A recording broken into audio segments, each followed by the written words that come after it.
Hey everyone, in this video we're going to be looking at doing our trim with some of our more complex situations. So we're using a simple 45-degree angle connection, and you're going to notice that this wall has trim that's going to go down that way and down that way. So we're going to have to end up with these outward connector cuts.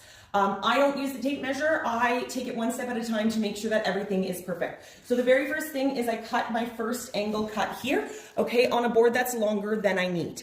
Okay, this is going to let me line this board up. And again, I knew which angle I needed here. I need the white part to stick out further. So I made that cut. I'm then going to set my board exactly how I want it into place. So this corner is perfect. Okay, I'm then going to move down to my other side. Again, I don't need that tape measure. I don't need to make any measurements. I know this is where I want it. On this side, I'm going to use my pencil on the back of the wall to make my line. Okay, and what this is showing me is it's showing me where I want my angle to start. So if you need it, to remind yourself, your angle is going to start here and your board's going to come out this way. Okay, feel free, pencil comes off, to always mark it to help you remember. But the important marking there is going to be this one so that I know where that angle needs to start. Then I'm going to head out to my saw. Again, when I'm figuring out which direction I'm going on my saw, having that little marking is going to help me out. So I know that my particular saw does a 45-degree angle this way. Some of them tilt the other way. Okay, so when I look at this, when I lay this down, I can see I'm going to be starting my cut here and going down. That's exactly what I want. Okay, I'm then going to be able to line up my cut on the line that I made here.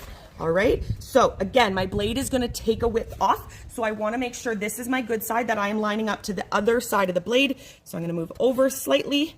Okay, so that the bottom part blade is just hitting the line, and that's going to give me that perfect cut.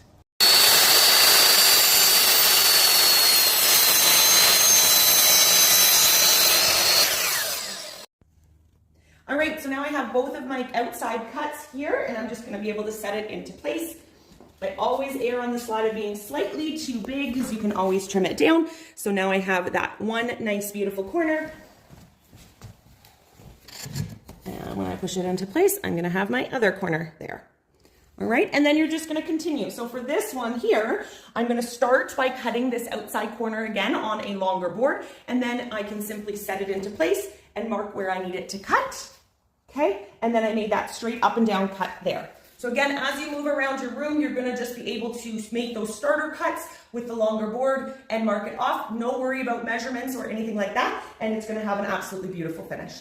Please make sure to hit that subscribe button. We have tons of videos on our channel, tips and tricks if you're doing things yourself as a DIYer, including vinyl on stairs, and all other DIYs. If you'd like to check us out, you can find us at Step Up Vinyl.